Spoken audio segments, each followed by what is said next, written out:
اعوذ باللہ من الشیطان الرجیم بسم اللہ الرحمن الرحیم وَلَقَدْ بَوَّأْنَا بَنِي إِسْرَائِيلَ مُبَوَّأَ صِدْقٍ وَرَزَقْنَاهُم مِّنَ الطَّيِّبَاتِ فَمَا اخْتَلَفُوا حَتَّىٰ جَاءَهُمُ الْعِلْمُ إِنَّ رَبَّكَ يَقْضِي بَيْنَهُمْ يَوْمَ الْقِيَامَةِ فِيمَا كَانُوا فِيهِ يَخْتَلِفُونَ فَإِن كُنتَ فِي شَكٍّ مِّمَّا أَنزَلْنَا إِلَيْكَ فَاسْأَلِ الَّذِينَ يَقْرَؤُونَ الْكِتَابَ مِن قَبْلِكَ لَقَدْ جَاءَكَ الْحَقُّ مِن رَّبِّكَ فَلَا تَكُونَنَّ مِنَ الْمُمْتَرِينَ وَلَا تَكُونَنَّ مِنَ الَّذِينَ كَذَّبُوا بِآيَاتِ اللَّهِ فَتَكُونَ مِنَ الْخَاسِرِينَ إِنَّ الَّذِينَ حَقَّتْ عَلَيْهِمْ كَلِمَةُ رَبِّكَ لَا يُؤْمِنُونَ وَلَوْ جَاءَتْهُمْ كُلُّ آيَاتٍ حَتَّىٰ يَرَوُا الْعَذَابَ الْأَلِيمَ فَلَوْلَا كَانَتْ قَرْيَةٌ آمَنَتْ فَنَفَعَهَا إِيمَانُهَا إِلَّا قَوْمَ يُونُسَ لَمَّا آمَنُوا كَشَفْنَا عَنْهُمُ عَذَابَ الْخِزْيِ فِي الْحَيَاةِ الدُّنْيَا وَمَتَّعْنَاهُمْ إِلَىٰ حِينٍ وَلَوْ شَاءَ رَبُّكَ لَآمَنَ مَنْ فِي الْأَرْضِ كُلُّهُمْ جَمِيعًا أَفَأَنْتَ تُكْرِهُ النَّاسَ حَتَّىٰ يَكُونُوا مُؤْمِنِينَ وَمَا كَانَ لِنَفْسٍ أَن تُؤْمِنَ إِلَّا بِإِذْنِ اللَّهِ وَيَجْعَلُ الرِّجْسَ عَلَى الَّذِينَ لَا يَعْقِلُونَ قُلِ انظُرُوا ماذا فِي السَّمَاوَاتِ وَالْأَرْضِ مَا تُغْنِي الْآيَاتُ وَالنُّذُرُ عَنْ قَوْمٍ لَا يُؤْمِنُونَ فَهَلْ يَنتَظِرُونَ إِلَّا مِثْلَ أَيَّامِ الَّذِينَ خَلَوْا مِن قَبْلِهِمْ قُلْ فَانتَظِرُوا إِنِّي مَعَكُم مِّنَ الْمُنتَظِرِينَ ثُمَّ نُنَجِّي رُسُلَنَا وَالَّذِينَ آمَنُوا كَذَٰلِكَ حَقًّا عَلَيْنَا نُنْجِي الْمُؤْمِنِينَ۔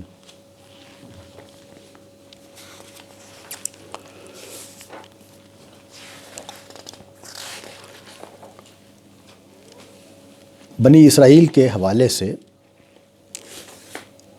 پیچھے سے کلام چل رہا ہے اور حضرت موسیٰ علیہ السلام کی بعثت کے بعد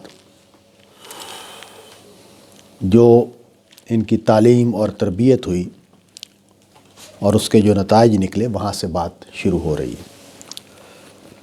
فرمایا کہ وَلَقَدْ بَوَّأْنَا بَنِي اسرائیل مُبَوَّأَ صِدْقٍ، ہم نے بنی اسرائیل کو ٹھکانہ دیا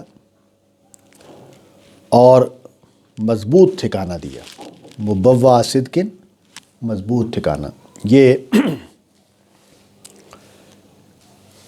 بنی اسرائیل کو ہجرت کر کے جس علاقے کو آباد کرنے کا حکم دیا گیا تھا اس کی بات ہو رہی ہے کہ وہ وہاں سے نکلے اور یروشلم کا علاقہ آ کے انہوں نے آباد کیا اور اس علاقے میں ان کو مستحکم اقتدار حاصل ہوا اور ان کی سلطنت قائم ہوئی۔ تو اس کو بیان کیا ہے مُبَوَّأَ صِدْقٍ۔ صدق کا لفظ جو ہے اس کا لفظی مطلب تو سچائی ہے، لیکن یہ قرآن مجید میں اور عربی زبان میں جگہ جگہ ہمیں محکم استحکام کے معنی کو ادا کرتا ہوا ملتا ہے۔ ہماری اپنی زبان میں بھی سچا کا لفظ جو ہے، صفت جو ہے، وہ اس معنی میں بولی جاتی ہے۔ تو یعنی سچی بات کا مطلب صرف ٹھیک بات کا نہیں ہوتا بلکہ محکم بات کا بھی ہوتا ہے۔ تو اسی معنی میں یہ صدق کا لفظ عربی میں بھی استعمال ہوتا ہے۔ تو قرآن مجید نے ایک بڑے انعام کا ذکر کیا جو بنی اسرائیل کو ملا کہ جب انہوں نے ایک پیغمبر کا ساتھ دیا، جب انہوں نے پیغمبر کی دین کو اختیار کر لیا، جب انہوں نے وہ قربانیاں دیں جو ایک پیغمبر کے کام کے ساتھ ظاہر ہجرت کا فیصلہ اور سارا کچھ اپنے دیار اور اپنے علاقے چھوڑ کر انہوں نے ایک پیغمبر کے ساتھ سفر کیا، تو اس کے نتیجے میں اللہ تعالیٰ نے ان کو اقتدار دیا اور اقتدار بھی بڑا مستحکم۔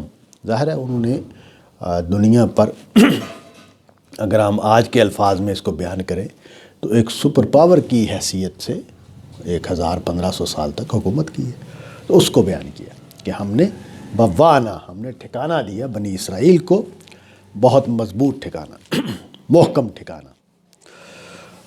وَرَزَقْنَاهُم مِّنَ الطَّيِّبَاتِ، اور پھر اس کو بیان کیا کہ یہ جو سرزمین ان کو دی گئی تھی، یہ سرزمین رزق، پاکیزہ رزق والی زمین تھی۔ مطلب یہ ہے کہ اس میں اچھی پیداوار ہوتی تھی، زرخیز علاقے تھے، اب بھی ہیں۔ یعنی یہ علاقہ جو ہے وہ خوشحال علاقے، جیسے ہمارا پنجاب ہے تو پنجاب بھی ہمیشہ سے خوشحال علاقہ رہا ہے۔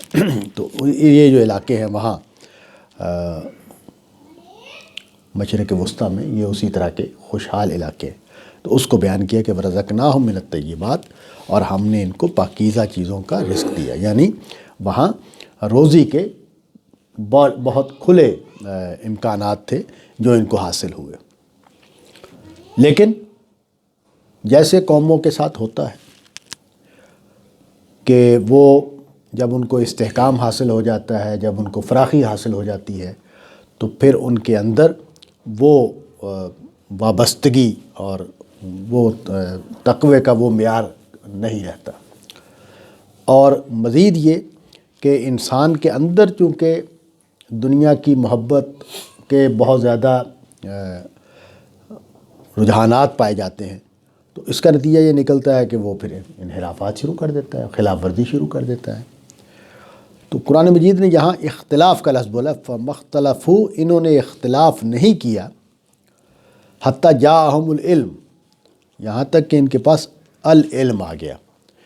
یعنی جیسے ہم ہیں، مسلمان ہیں، تو ہمارے پاس العلم موجود ہے قرآن مجید کی صورت میں، اس کے باوجود ہم اختلافات میں، اس کے باوجود انحرافات کر رہے ہیں، اس کے باوجود ہم نافرمانیاں کر رہے ہیں۔ تو ان کی بھی صورتحال یہی ہے۔ اس اعتبار سے یہودیوں اور ہماری بہت مشابہت ہے۔ حضور نے اس کو بیان بھی کیا کہ وہ اگر کسی چوہے کے بل میں بھی گھسے ہیں تو تم بھی گھسو گے۔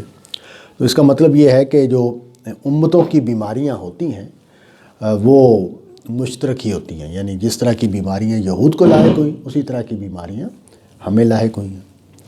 تو ہم اسی لیے سورۃ بقرہ جو ہے اس کو، یعنی اور بھی بہت سے پہلو ہیں اس کے پہلی صورت ہونے کے، لیکن مجھے یہ سب سے نمایاں جو بات لگتی ہے وہ یہ کہ سورۃ بقرہ کو پہلی صورت بنانے میں شاید یہ حکمت پیش نظر ہے کہ مسلمان اس آئینے سے اپنی حالت دیکھتے رہیں کہ امتیں کس طرح گمراہ ہوتی ہیں، کس طرح کے فلسفے بنا لیتی ہیں، کس طرح کے انحرافات کے راستے بنا لیتی ہیں، اور پھر وہ اپنے حق سے محروم ہو جاتی ہیں، تو جیسے یہود محروم ہوئے، تو اسی طرح مسلمان بھی اب محروم ہے۔ ظاہر اللہ کی عنایت اور رحمت سے دور ہیں ہم لوگ، تو اس کی وجہ وہی ہے کہ ہم نے بھی انہی کی طرح نئے نئے راستے نکال لیے، نئے نئے مذہب نکال لیے۔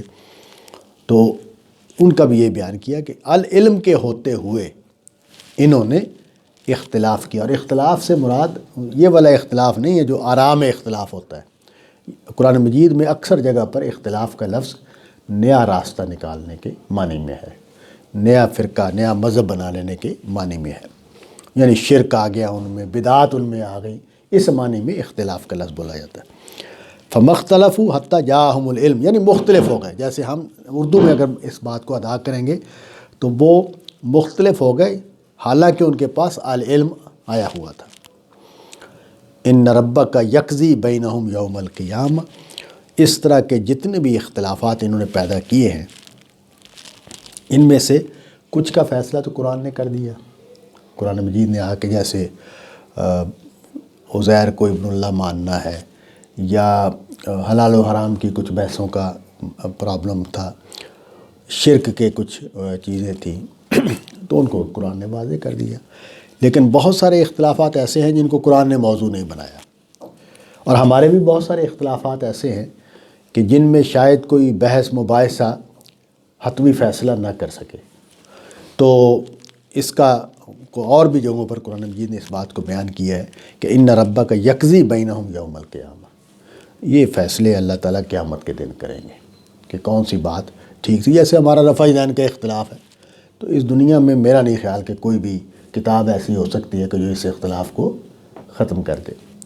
تو یہ ظاہر اللہ تعالیٰ قیامت کے دن بتائیں گے کہ اصل نوعیت کیا تھی، اصل مسئلہ کیا تھا۔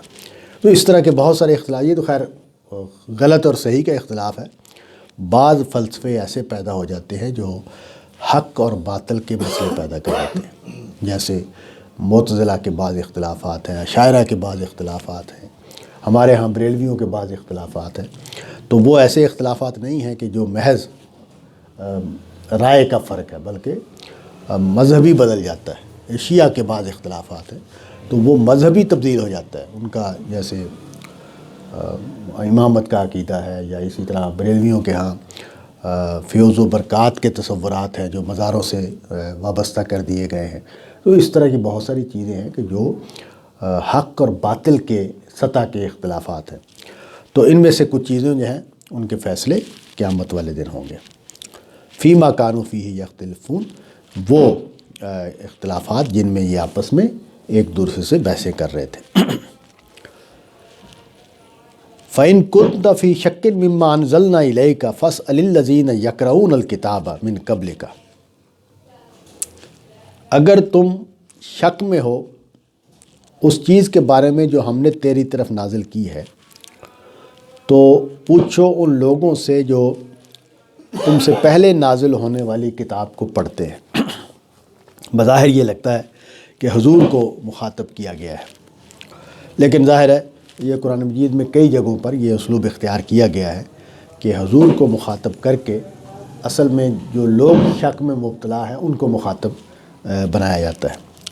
اور یہ واحد کا جو صیغہ ہے یہ ہم بھی اپنی زبانوں میں استعمال کرتے ہیں، اور اس سے سامنے والا مراد نہیں ہوتا۔ یعنی ہم بھی بات کرتے ہوئے اگر آپ یہ سمجھتے ہیں تو پھر تو یہ نتیجہ نکلے گا، تو یہ آپ سے مراد مخاطب نہیں ہوتا، بلکہ کوئی یہ سمجھتا ہے، اس معنی میں ہم یہ جملہ بولتے ہیں۔ تو یہاں بھی اگر یہ بات بیان کر دی جائے کہ اگر کوئی اس کتاب کے بارے میں شک میں ہے تو یہ ٹھیک ترجمہ ہوگا، یعنی اس کی صحیح ترجمہ نہیں ہوگی، اگرچہ اس کی بلاغت ہے ایک فَإِن كُنْتَ کہہ کے گویا باقی لوگوں کو نظر انداز کر کے بات کی جا رہی ہے۔ باقی لوگوں کو ذہن میں تو موجود ہے، لیکن ان کو تخاطب میں ان کو اختیار نہیں کیا گیا۔ تو فَإِن كُنْتَ فِي شَكٍّ مِّمَّا أَنزَلْنَا إِلَيْكَ، تو اگر کسی کو شک ہے اس چیز کے بارے میں جو ہم نے تیری طرف نازل کی ہے، تو اس کو چاہیے کہ وہ جا کے اہل کتاب میں سے ان لوگوں سے بات کرے کہ جو اپنی کتاب پڑھتے ہیں۔ یہاں یقرؤون کا جو فعل ہے وہ اس سے عام یہودی مراد نہیں ہے، سارے ہی، جیسے ہم مسلمان قرآن مجید کی سارے تلاوت کرتے ہیں اکثر و بیشتر، تو جب یہ اس طرح کا جملہ بولا جاتا ہے کہ جو لوگ کتاب پڑھتے ہیں، تو اس کا مطلب یہ ہوتا ہے کہ جو اس کو سمجھ کر پڑھتے ہیں، جو اس کو دھیان سے پڑھتے ہیں، جو غور و فکر سے پڑھتے ہیں، ان سے جا کے پوچھو، یعنی ان کے اہل علم سے پوچھو۔ تو ان کے اہل علم سے جا کے پوچھو کہ بھی اس کتاب میں جو کچھ بیان ہوا اس کے بارے میں تمہاری کیا رائے ہے۔ اس سے یہ بات واضح ہوتی ہے کہ اہل کتاب سارے کے سارے ناحق کے ساتھ جڑے ہوئے نہیں تھے۔ اہل کتاب میں مخلص اہل کتاب موجود تھے جو اپنی کتاب کو بھی صحیح معنی میں پڑھتے تھے، اور ان کے سامنے اگر کوئی حق آتا ہے تو اس کے بارے میں بھی وہ انصاف سے بات کرنے والے تھے۔ چنانچہ یہ بات ہمیں معلوم ہے کہ مدینے میں اس طرح کی باتیں موجود تھیں، اس طرح کے لوگ موجود تھے جو یہ کہتے تھے کہ یہ پیغمبر جو کچھ کہہ رہی ہے ٹھیک ہے، یہ جو پیشین گوئیاں ہماری کتاب میں موجود ہیں ان کے مطابق ہیں یہ پیغمبر۔ تو ایسے اہل کتاب موجود تھے، تو انہی کی طرف اشارہ کیا کہ بھئی وہ، تو گویا اس کو دلیل کے طور پر پیش کیا کہ جو اہل حق اہل کتاب ہیں وہ تو تائید کر رہے ہیں اس کتاب کی، وہ تو تائید کر رہے ہیں اس پیغمبر کی، ان سے تسلی حاصل کر لو۔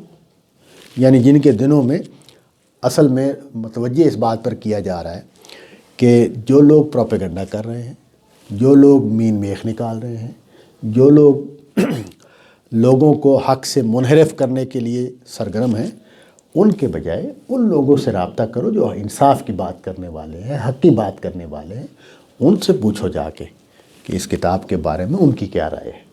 تو وہ تمہیں یہ بتائیں گے کہ یہ بات ٹھیک ہے، یہ کلام ٹھیک ہے، یہ کتاب صحیح ہے، اور یہ جو دعویٰ کیا گیا ہے کہ یہ خدا کے پیغمبر ہیں وہ دعویٰ بھی حق پر مبنی ہے۔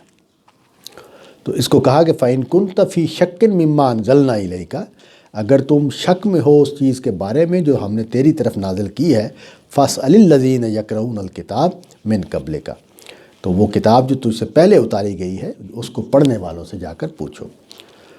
لَقَدْ جَاءَكَ الْحَقُّ مِن رَبِّكَ، اس سے واضح ہو جائے گا کہ تمہارے پاس تمہارے پروردگار کی طرف سے حق آیا۔ فَلَا تَكُونَنَّ مِنَ الْمُمْتَرِينَ، بالکل شک کرنے والوں میں سے نہ بنو۔ تو مطلب یہ ہے کہ یہ کتاب کے مضامین، میرا اپنا رجحان یہ ہے کہ اصل میں کوئی بھی جو مسلمان ہے وہ اس کتاب کو پڑھ کر یہ محسوس نہیں کرتا اس میں کوئی ایسی بات ہے کہ جو میرے لیے قابل قبول نہیں، یعنی اس کی جو تعلیمات ہے، توحید کا مسئلہ ہے، اخلاق کا مسئلہ ہے، والدین کے حقوق کا مسئلہ ہے، نکاح طلاق کے مسائل ہیں، تو کون سی چیز ہے کہ جو میرے لیے ناقابل قبول ہو سکتی ہے۔ پھر نبی صلی اللہ علیہ وسلم جس اخلاق کردار کی شخصیت ہے، آپ صلی اللہ علیہ وسلم کا جو حسن سلوک ہے انسانوں سے، اور جس طرح آپ بات کر رہے ہیں، جس طرح بے غرض نظر آتے ہیں، تو یہ ساری چیزیں واضح کر دیتی ہے کہ یہ بات حق کا معاملہ ہے۔ لیکن ظاہر ہے انسان کے ذہن میں اٹھنے والے سوالات وہ آج بھی اٹھتے ہیں، اس کتاب کے حوالے سے بھی اٹھتے ہیں، حضور کی شخصیت کے حوالے سے بھی اٹھتے ہیں۔ تو پھر کس کے پاس جانا چاہیے؟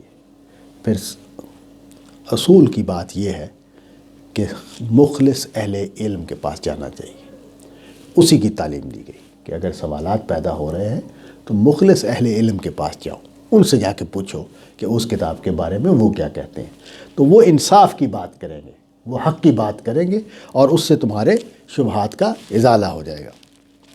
فَلَا تَكُونَنَّ مِنَ الَّذِينَ كَذَّبُوا بِآيَاتِ اللَّهِ، ان لوگوں میں سے نہ ہو جانا جنہوں نے اللہ کی آیتوں کی تکذیب کی۔ فَتَكُونَ مِنَ الْخَاسِرِينَ، تو تم خسارہ پانے والوں میں سے ہو جاؤ گے۔ ظاہر ہے جو سوالات پیدا کیے جا رہے تھے، پروپیگنڈا کیا جا رہا تھا، اس کے نتیجے میں یہ ہو سکتا تھا کہ کوئی بندہ اللہ کی آیات کی تکذیب کر دے۔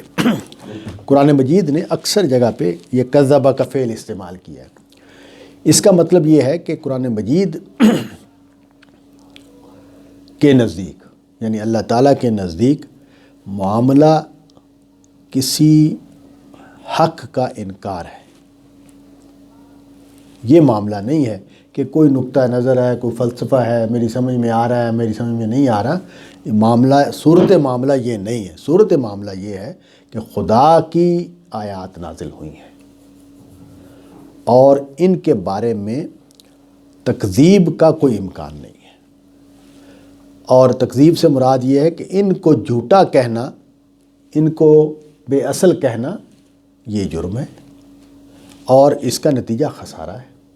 خسارے کا لفظ قرآن مجید نے کئی جگہ پر استعمال کیا ہے اس بات کو واضح کرنے کے لیے کہ آخرت میں انجام جہنم کی صورت میں نکلے اور جنت سے آدمی محروم ہو جائے، تو یہ بہت بڑا خسارہ ہے، حقیقی خسارہ ہے۔ اصل خسارہ وہ ہے کہ کوئی آدمی موت کے بعد جنت سے محروم ہو جائے اور جہنم میں ڈال دیا جائے۔ تو کہا کہ یہ جو تکذیب آیات ہے یہ جرم نہ کرنا، یہ خدا کی آیات ہے، بے آیات اللہ، یہ اللہ کی آیات ہے، اور اللہ کی آیات کا انکار کرنے کا جرم نہیں ہونا چاہیے۔ سوالات جو پیدا ہوتے ہیں، یہ اس کا مطلب یہ ہوا کہ سوالات کا پیدا ہونا یہ کوئی جرم نہیں ہے۔ جرم یہ ہے کہ سوالات پیدا ہونے کے بعد رویہ کیا اختیار کیا ہے۔ آج کل کے زمانے میں، جس زمانے میں ہم جی رہے ہیں، وہاں سوالات کو بنیاد بنایا جاتا ہے انکار کی۔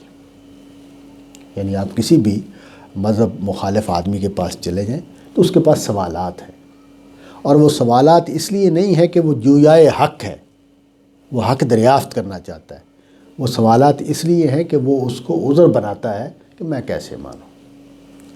تو اس کا مطلب یہ ہے کہ بنیادی رویہ یہ ہونا چاہیے انسان کا کہ مجھے حق پر کھڑا ہونا ہے، مجھے حق کو پانا ہے، مجھے حق کو سمجھنا ہے، اور میرے سوالات کا جواب مجھے ملنا چاہیے۔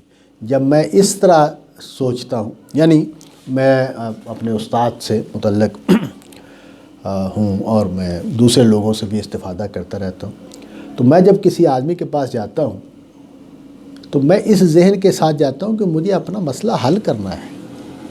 اس ذہن کے ساتھ نہیں جاتا کہ میں اس کے پاس جاؤں گا اور اس کو ششدر کر دوں گا، اس کو حیران کر دوں گا، اس کو چپ کرا دوں گا۔ یہ میرا مسئلہ ہی نہیں۔ تو یہ صحیح رویہ ہے، یہ حق پرستی کا رویہ ہے کہ مجھے اپنا مسئلہ حل کرنا ہے، مجھے بات کو سمجھنا ہے، نہ یہ کہ میں کسی مقابلے میں ہوں اور میں نے لوگوں کو چپ کرانا ہے اور میں واپس آ کے یہ رپورٹ سناتا ہوا نظر آؤں کہ دیکھا میں گیا تو وہاں میں نے فتح کے جھنڈے گاڑ دیے، وہ بول ہی نہیں سکا، اس کی زبان بند ہو گئی۔ یہ جو رویہ ہے یہ حق پرستی کا رویہ تھوڑی ہے، یہ تو دنیا کا مقابلہ ہے، اور دنیا کے مقابلے میں دنیا ہی حاصل ہوگی، آخرت تو نہیں حاصل ہو سکتی۔ آخرت تو حاصل ہوگی کہ میں اگر اخلاص کے ساتھ بات کو سمجھنے کے لیے گیا ہوں، میں بات کو سمجھنے کے لیے گیا ہوں، میں اپنے اوپر ہونے والی تنقید کو دھیان سے سننے والا ہوں، تو پھر میں تو یہ فرمایا کہ یہ جو حق آ گیا ہے اس کے بارے میں انکار کی روش پر نہیں جانا، تکذیب کی روش پر نہیں جانا۔ ہاں، اپنے سوالات کو حل کرو، اس کے لیے اہل علم کے پاس جاؤ، ان سے پوچھو، اور یہ بات تمہیں واضح رہنی چاہیے کہ اگر حق کا انکار کیا تو تم خسارہ پانے والوں میں سے ہو جاؤ گے۔ قرآن مجید کا یہ جو اعلان ہے، یہ جو فتکون من الخاسرین، یہ صورتحال کو بالکل بدل دیتا ہے۔ یعنی قرآن مجید کو پڑھتے ہوئے یہ تاثر ہوتا ہے کہ قرآن مجید اس طرح بات نہیں کرتا جیسے کوئی فلسفی بات کرتا ہے، جیسے کوئی مفکر بات کرتا ہے۔ قرآن مجید کا یہ سٹائل نہیں ہے۔ قرآن مجید کا سٹائل یہ ہے کہ وہ حاکم اعلیٰ ہے، اس کا کلام ہے، اس کا فیصلہ نافذ ہو گیا ہے، اس کی ہدایت نافذ ہو گئی ہے۔ انسانوں کا کام یہ ہے کہ وہ مطیع و فرما بردار بن کر اس کو قبول کریں۔ ان کا یعنی قرآن مجید جو ہے وہ خدا کے کلام کی شان رکھتا ہے اپنے اندر، یعنی جیسے مالک کائنات کا کلام ہونا چاہیے ویسے ہی یہ کلام ہے۔ یہ اس طرح کا کلام نہیں ہے کہ جیسے علماء کا کلام ہوتا ہے کہ میں نے دیکھا ہے تفسیروں میں، اور وہ بڑے زور سے ساری بات کر کے تو آخر میں لکھتے ہیں واللہ اعلم، کیونکہ ان کے پاس وہ اتھارٹی نہیں ہے، وہ یہ کہنے پر مجبور ہے کہ میری سمجھ کے مطابق تو بات یہ ہے، باقی اللہ بہتر جانتا ہے۔ تو لیکن اللہ تعالیٰ تو یہ نہیں کہیں کہ اللہ بہتر جانتا، اللہ کہے گا کہ یہ ہے بہتر، یہ ہے صحیح بات، یہ ہے حق بات۔ اس لیے کہا کہ فتکون من الخاسرین، اگر تم نے اللہ کی آیتوں کی تکذیب کی تو تمہارا بیڑا غرق ہو جائے گا، تمہیں نقصان کا سامنا کرنا پڑے گا۔ ان الذین حقت علیہم کلمۃ ربک لا یؤمنون۔ اب دوسری بات کو واضح کیا، یہ حضور کے لیے تسلی کا بیان ہے، کیونکہ پیچھے مخاطب حضور تھے، تو حضور کو کہا کہ بھئی اگر آپ کو شبہ ہے اور یہ، تو میں نے اس کو واضح کر دیا کہ اس سے مراد کیا ہے۔ اس سے مراد ان لوگوں کو مخاطب بنانا ہے کہ جو شبہ میں پڑے ہوئے ہیں، سوالات میں پڑے ہوئے ہیں، ان کا رویہ ٹھیک نہیں ہے، ان کا اسلوب ٹھیک نہیں ہے بات کرنے کا، وہ بہانہ بنا رہے ہیں اپنے سوالات کو انکار کا۔ تو یہ اصل میں فیصلہ انکار کا کیا جا چکا ہے۔ میں انکار کا فیصلہ کر کے اب سوالات اٹھا رہا ہوں اپنے انکار کو جسٹیفائی کرنے کے لیے۔ تو اس کا آگے تبصرہ کر دیا کہ ان الذین حقت علیہم کلمۃ ربک لا یؤمنون، جن کے بارے میں اللہ کا کلمہ ٹھیک پڑ چکا ہے، ثابت ہو چکا ہے، وہ ایمان نہیں لائیں گے۔ وہ کیا ہے؟ وہ آگے واضح کیا کہ اصل میں جو میں نے نقطہ بیان کیا کہ فیصلہ کر چکا ہے کوئی انسان کہ میں نے نہیں ماننا، یعنی میں اندر سے اس جگہ پر کھڑا ہوں کہ میں نے اس کو نہیں ماننا۔ وہ بیان کیا جاتا ہے کہ جب نبی صلی اللہ علیہ وسلم قباء میں قیام فرما تھے تو جو یہودی قبائل کے 2 سردار تھے ان کی ملاقات ہوئی وہاں، وہ حضور سے ملنے کے لیے آئے۔ تو ملاقات کی، انہوں نے سوالات کیے اپنے جو انہوں نے سوالات کرنے تھے۔ تو اس کے بعد اٹھے تو ایک بھائی نے، دونوں بھائی تھے ملنے کے لیے جو آئے، ایک بھائی نے دوسرے بھائی سے پوچھا کہ کیا فیصلہ ہے؟ تو اس نے کہا نہیں ماننا۔ یعنی یہ نہیں کہ بھئی اس کی بات غلط ہے یا کہ نہیں، انہوں نے نہیں ماننا۔ تو یہ جو فیصلہ ہے نہیں ماننا، اس کا نتیجہ یہ جو ہے نا لا یؤمنون، یہ ایمان نہیں لائیں گے۔ تو جنہوں نے اپنے اندر سے یہ فیصلہ کر لیا ہوا ہے کہ وہ ایمان نہیں لائیں گے، اللہ کا فیصلہ بھی یہی ہے کہ ان کو ایمان کی توفیق نہیں دی جائے گی۔ قرآن مجید نے اس بات کو بیان کیا، واضح کیا ہے کہ اللہ کسی کے انجام کو خراب کرنے کا کوئی ارادہ نہیں رکھتا۔ اللہ تعالیٰ کسی کو عذاب دینے کا کوئی ارادہ نہیں رکھتا۔ وہی عذاب کا مستحق قرار پائیں گے، وہی کفر کے مستحق قرار پائیں گے اللہ کے ہاں، کہ جنہوں نے خود فیصلہ کیا ہوا ہے کہ ہم نے نہیں ماننا۔ تو گویا اس کا مطلب یہ ہے کہ ہدایت کا جو قانون ہے اللہ تعالیٰ کا، وہ انصاف پر مبنی ہے۔ وہ یہ نہیں ہے کہ اللہ تعالیٰ نے کچھ لوگوں کے کافر ہونے کا فیصلہ کر رکھا ہے، کچھ لوگوں کے مسلمان ہونے کا فیصلہ کر رکھا ہے، یوں نہیں ہے۔ مسلمان ہونے کی توفیق انہی کو ملے گی جو حق پرست ہیں، اور کفر کا عذاب انہی کو نصیب ہوگا کہ جو انکار پر کھڑے ہیں، جو نہ ماننے کا فیصلہ کیے ہوئے ہیں۔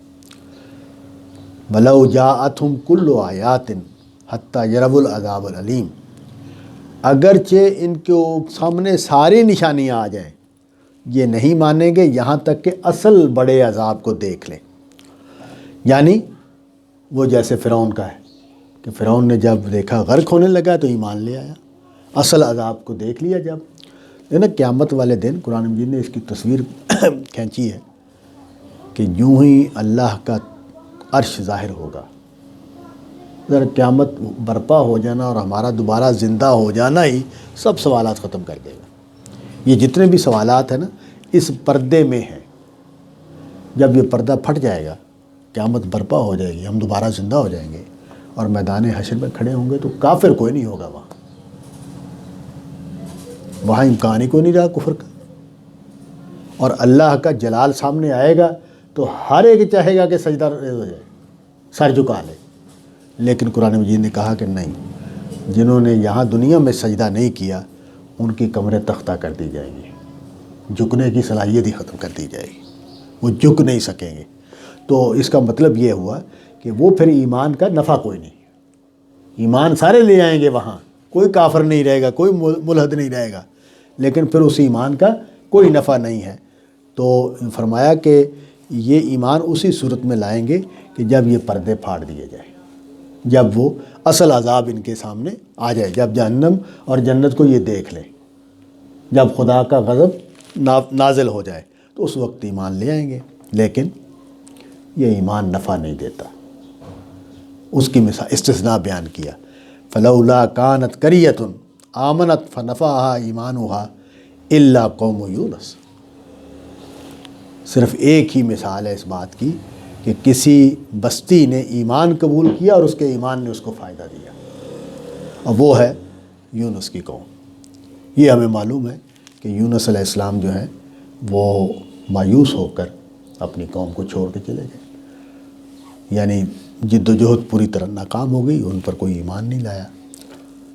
تو انہوں نے خود ہی یہ فیصلہ کیا کہ اب یہ عذاب کے مستحق ہو گئے ہیں اور ان پر عذاب آنے والا ہے، تو میں چھوڑ کے چلا جاتا ہوں۔ ظاہر ہے یہ بات حضور کو جب فرمائی گئی قرآن مجید میں مکی صورتوں میں کہ تم مچھلی والے کی طرح نہ ہو جانا، جب تک میں نہ کہوں تم چھوڑ کے نہیں جا سکتے، تو وہ اللہ تعالیٰ کو ناپسند ہوئی یہ بات ان کی کہ انہوں نے خود فیصلہ کیوں کیا ہے۔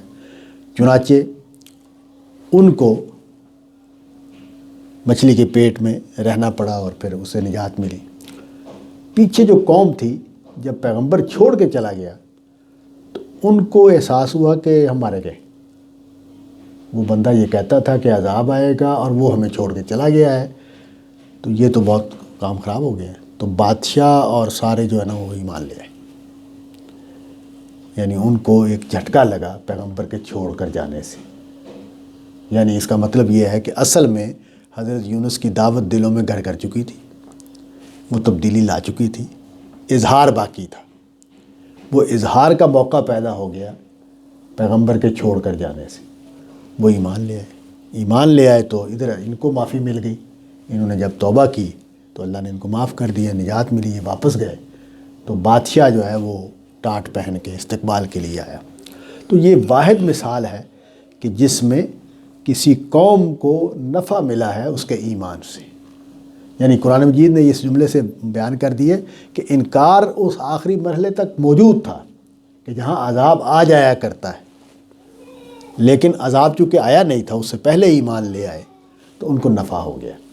تو کہا کہ یہ اس کی کوئی مثال نہیں ہے کہ کسی قوم کو اس کے ایمان نے نفع دیا ہو سوائے یونس کی قوم کے. کشفنا عنہم لما آمنوا، جب وہ ایمان لے آئے، کشفنا عنہم عذاب الخزی فی الحیات الدنیا، تو میں نے اس دنیا میں جو رسوائی کا عذاب ان کے لیے طے کر رکھا تھا وہ ہم نے ہٹا دیا. کشفنا، ہٹا دیا. یہ بڑا بامانی جملہ ہے کہ یوں نہیں ہے کہ وہ عذاب کے مستحق نہیں ہوئے تھے، وہ عذاب کے مستحق ہوئے تھے، لیکن ہم نے کیا کیا کہ ان کے ایمان لانے سے ان کے عذاب کو ان سے دور کر دیا. وَمَتَّعْنَاهُمْ إِلَىٰ حِينٍ، اور جو ان کی فطری عمر تھی، جو ان کی پہلے سے طے شدہ ان کو مہلت تھی، اس کو انہوں نے اس سے فائدہ اٹھایا.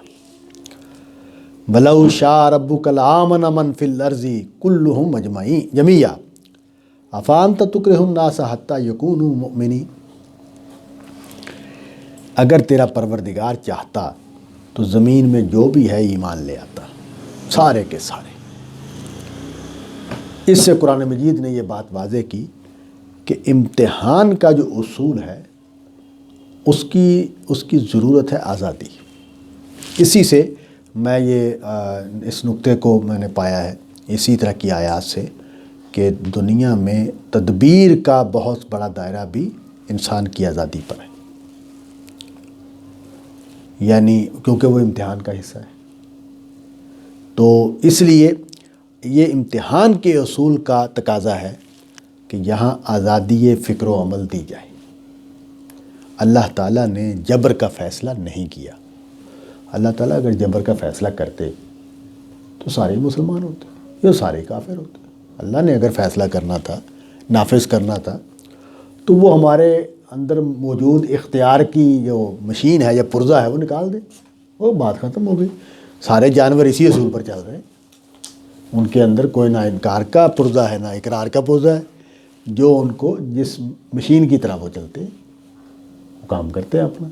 تو یہی اصول ہمارے لیے بھی ہو سکتا تھا، لیکن چونکہ ہمیں امتحان میں ڈالا گیا ہے اس لیے اللہ نے یہ فیصلہ نہیں کیا کہ وہ سب کو یا مسلمان بنا دے.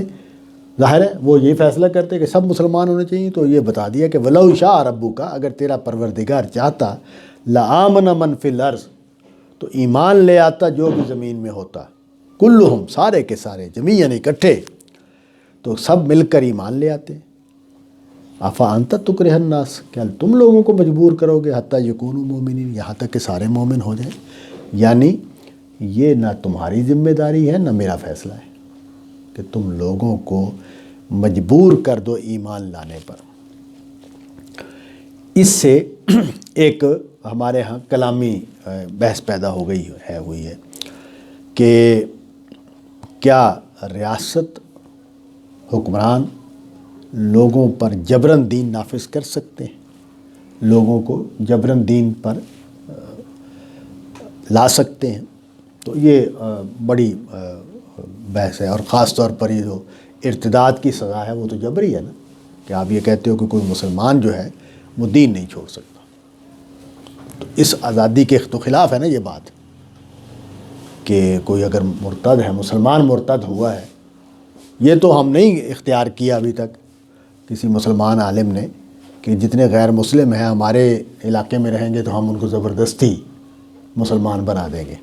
اس کی وجہ یہ ہے کہ صحابہ نے یہ کام نہیں کیا. اگر صحابہ نے یہ کیا ہوتا تو ہم انہیں پیچھے نہیں رہنا تھا. وہ چونکہ مسیحیوں کو اور مجوسیوں کو اپنے مذہب پر رہنے کی اجازت دی گئی، تو اس وجہ سے یہ مسئلہ ہمارے ہاں طے ہو گیا صحابہ کی وجہ سے. لیکن مسلمان کے لیے ہم بڑے سخت ہیں کہ اس کو، تو یہ ایک پیچیدگی اس میں پیدا ہو جاتی ہے. یہاں تو قرآن مجید یہ کہہ رہا ہے پیغمبر صلی اللہ علیہ وسلم کی نسبت سے کہ آپ لوگوں کو مجبور کرنا چاہتے ہیں کہ وہ ایمان لے آئیں. نہیں، آپ کا کام ابلاغ ہے، دعوت. یعنی دعوت کے دائرے میں اگر ہم آ جائیں تو دعوت کے دائرے میں جبر کا کوئی سوال نہیں ہے، وہ سوال اگلا ہے، وہ قانونی بحث جو ہے وہ الگ ہے، اس کو الگ طریقے سے دیکھنا چاہیے۔ اس طرح کی آیات سے یہ مسئلہ نکالنا کوئی مناسب بات مجھے نہیں لگتی کہ یہاں سے کوئی نقطہ نکالا جائے۔ یہ دعوت کی بات ہو رہی ہے کہ دعوت میں جبر کا کوئی سوال نہیں ہے۔ دعوت جب ہم دیں گے تو دعوت کا مطلب یہ ہے کہ ہم قائل کرنے کی کوشش کریں گے علمی طریقے سے، اخلاقی طریقے سے، اور بس اس سے زیادہ ہماری کوئی ذمہ داری نہیں ہے۔ وَمَا كَانَ لِنَفْسٍ أَن تُؤْمِنَ إِلَّا بِإِذْنِ اللَّهِ وَيَجْعَلُ الرِّجْسَ عَلَى الَّذِينَ لَا يَعْقِلُونَ۔ اوپر جو بات ہم نے بیان کی تھی کہ جن کے اوپر اللہ کا کلمہ صادق آ چکا ہے وہ ایمان نہیں لائیں گے، اس کو واضح کیا کہ وہ کون لوگ ہوتے ہیں جو ایمان لاتے ہیں اور کون ہے جو ایمان نہیں لاتے، کہ یہ اصول ہے اللہ تعالیٰ کا، وہ کیا ہے۔ تو فرمایا کہ وَمَا كَانَ لِنَفْسٍ أَن تُؤْمِنَ إِلَّا بِإِذْنِ اللَّهِ، کوئی بھی جان ایمان نہیں لاتی یہاں تک کہ اللہ کا اس کو اذن حاصل ہو، اللہ کا فیصلہ ہو کہ اس کو ایمان کی توفیق دی جائے گی تو وہ ایمان لاتا ہے۔ اور کون ایمان لاتا ہے اور کون ایمان نہیں لاتا اس کو آگے واضح کر دیا، وَيَجْعَلُ الرِّجْسَ عَلَى الَّذِينَ لَا يَعْقِلُونَ۔ اللہ تعالیٰ جو رجس ہے، گندگی ہے، شعور کی گندگی، اخلاق کی گندگی، وہ ان پر ڈالتے ہیں جو عقل سے کام نہیں لیتے، یعنی جنہوں نے اپنی عقل کو، دیکھیں عقل جو ہے نا اس کے دو کام ہیں، دو کام کرتی ہے عقل۔ میرے جرم کے لیے مجھے جواز فراہم کرتی ہے، یہ کام بھی عقل کرتی ہے۔ میرے غلط رویے کے لیے میرے لیے جواز فراہم کرتی ہے، یعنی میری عقل میری غلام ہے، میرے فیصلے کی غلام ہے۔ میں نے اگر فیصلہ کیا ہے جرم کا تو عقل مجھے تدبیریں بھی سجاتی ہے، طریقے بھی سجاتی ہے، فلسفہ بھی سجاتی ہے، بڑا خدمت کرتی ہے میری۔ اور اگر میں نے حق کو اختیار کرنے کا فیصلہ کیا ہے تو پھر بھی عقل میری مدد کرتی ہے۔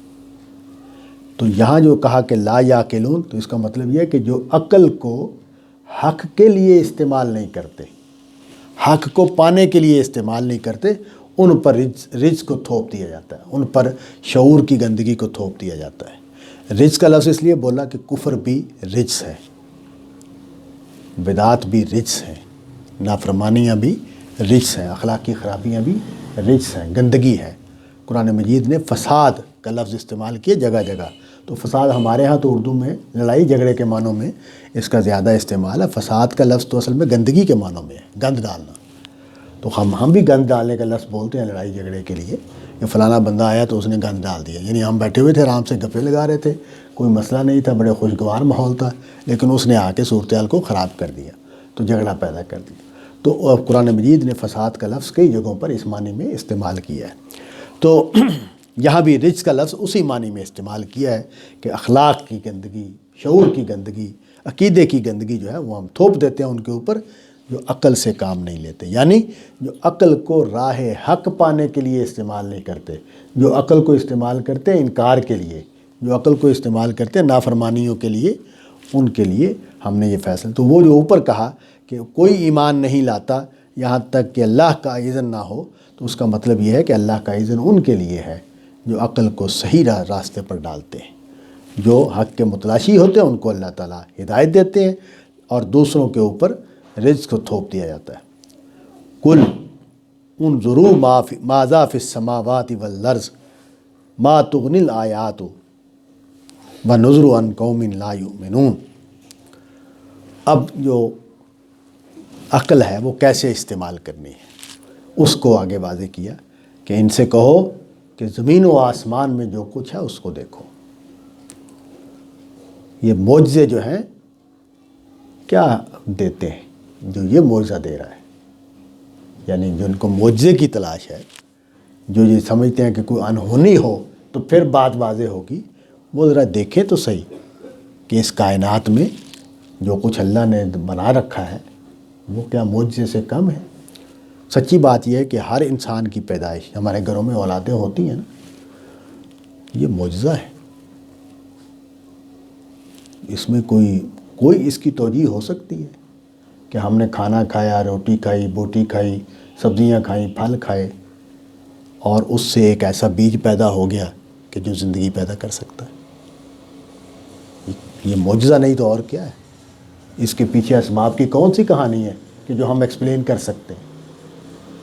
تو یہ جو ہے یہ اس کو بیان کیا کہ یہ جو زمین و آسمان میں جو کچھ ہے اس کو دیکھو، یہ ہیں جس سے حقیقت کھلے گی تمہارے لیے۔ اور یہ جو ڈراوے ہیں اور یہ جو معجزے ہیں یہ تھوڑی ایمان کا ذریعہ بنتے ہیں۔ کتنے لوگ ہیں جنہوں نے اللہ کے پیغمبر کی باتیں سن کر ایمان قبول کیا، اور کتنے لوگ ہیں جنہوں نے معجزے دیکھ کر ایمان قبول کیا۔ مسیح علیہ السلام سے بڑا معجزہ کیا ہوگا؟ کتنے لوگ ایمان لائے ہیں ان کے اوپر۔ تو اصل جو ایمان جو دلائل ہیں وہ تو اس کائنات میں بکھرے ہوئے ہیں۔ اللہ کی نشانیاں اور اللہ کے معجزے اس کائنات کے جگہ جگہ موجود ہیں جو ان کو دیکھنا چاہے۔ فَهَلْ يَنْتَظِرُونَ إِلَّا مِثْلَ أَيَّامِ الَّذِينَ خَلَوْا مِنْ قَبْلِهِمْ۔ اب افسوس کا اظہار کیا، لگتا یہ ہے کہ بس یہ انتظار کر رہے ہیں اس بات کے پورا ہونے کا جو پچھلی قوموں پر پوری ہوئی، یعنی اللہ کے پیغمبر کا انکار کر دیا جائے اور خدا کی طرف سے فیصلہ ہو، نافذ ہو اور عذاب آ جائے۔ تو فَهَلْ يَنْتَظِرُونَ، تو کیا یہ انتظار کر رہے ہیں اس بات کا کہ ان کے ساتھ وہی ہو جو پچھلی قوموں پر ہوا؟ قُلْ فَانْتَظِرُوا إِنِّي مَعَكُمْ مِنَ الْمُنْتَظِرِينَ۔ حضور کو فرمایا کہ ان کو کہہ دو کہ ٹھیک ہے، تم پھر اس صورتحال کے واضح ہونے کا انتظار کرو، میں بھی تمہارے ساتھ انتظار کرتا ہوں۔ اصول بیان کر دیا آگے، ثُمَّ نُنَجِّي رُسُلَنَا وَالَّذِينَ آمَنُوا كَذَلِكَ۔ ہم اس طرح کے موقعوں پر ہم اپنے رسولوں کو بھی نجات دیتے ہیں اور ان کے ساتھ اہل ایمان کو بھی نجات دیتے ہیں۔ حقاً علینا ننجی المؤمنین، اور یہ ہمارے اوپر لازم ہے کہ ہم مومنوں کو نجات دیں۔ تو مطلب یہ ہے کہ حضور کے لیے اور صحابہ کے لیے تسلی بیان کر دی کہ یہ اگر فیصلہ یہی ہونا ہے کہ ان کے اوپر عذاب نازل ہو تو اہل ایمان کو بالکل بے فکر رہنا چاہیے کہ ہم اپنے رسولوں کو بھی نجات دیتے ہیں اور اپنے اہل ایمان کو بھی، اور یہ ہمارے اوپر لازم ہے۔